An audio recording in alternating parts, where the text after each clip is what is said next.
Map setup.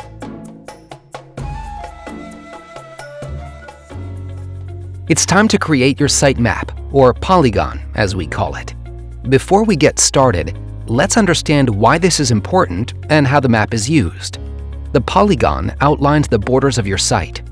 Although this is generally linked to your actual physical borders, it need not be limited to them. For example, you could choose to include parking areas in surrounding streets or exclude staff-only areas that you want to keep visitors away from. Some places, such as urban or rural destinations, may not even have clearly defined boundaries. Correctly defining your polygon is important because many Wishtrip features depend on knowing when users are inside or outside your site. For example, all data and live statistics provided for your analytics will be drawn from Wishtrip users within this area. Real-time alerts and branding on Trek albums also uses this information. And Wishtrip lets you send a welcome message to visitors as they arrive and a farewell message when they leave, meaning you need to know when that is. Think about where you want visitors to get these messages and use this to determine your polygon. Your map doesn't only support visitors when they're at your destinations, they can also use it to plan their trip in advance. You can embed the Wishtrip map into your website to create an interactive map on your site.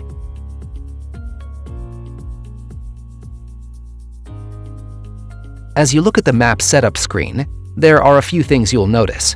The search bar helps you locate your destination on the map. You can zoom in or out, rotate the map, or change the angle. Here you can recenter the map on your location. And this button lets you view in map or satellite form as you're working. There are also 3 editing areas for the 3 aspects of the map setup: the polygon or borders of the site, the anchor point, and map appearance options.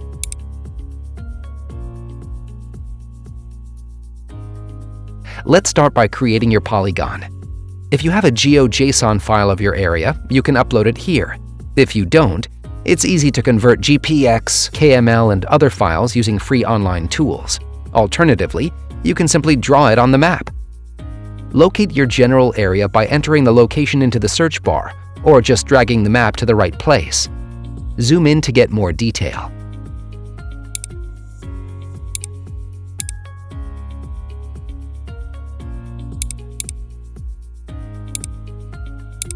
Left-click to create your first point, then continue to click to create more points to draw your shape outline.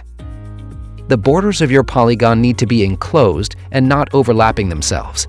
If your polygon doesn't conform to this, the system will automatically correct it. Once you've completed the outline, double-click to close it.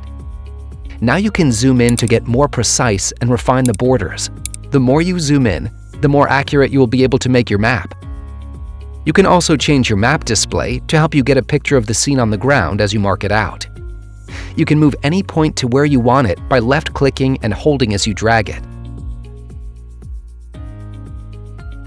You can create extra points between 2 existing ones by left-clicking on one and then the next. A new draggable point will automatically appear between them. Notice here, you'll see the area of your polygon. You have the option of making your polygon outline visible to visitors viewing the map.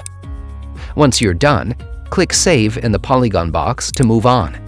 Don't worry, you can always come back and edit again later if you want to make more changes.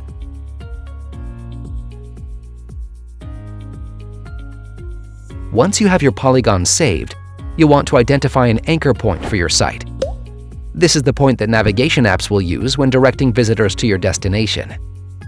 If you are a city or town, or you don't have a single defined anchor point, you can identify a central point in your polygon.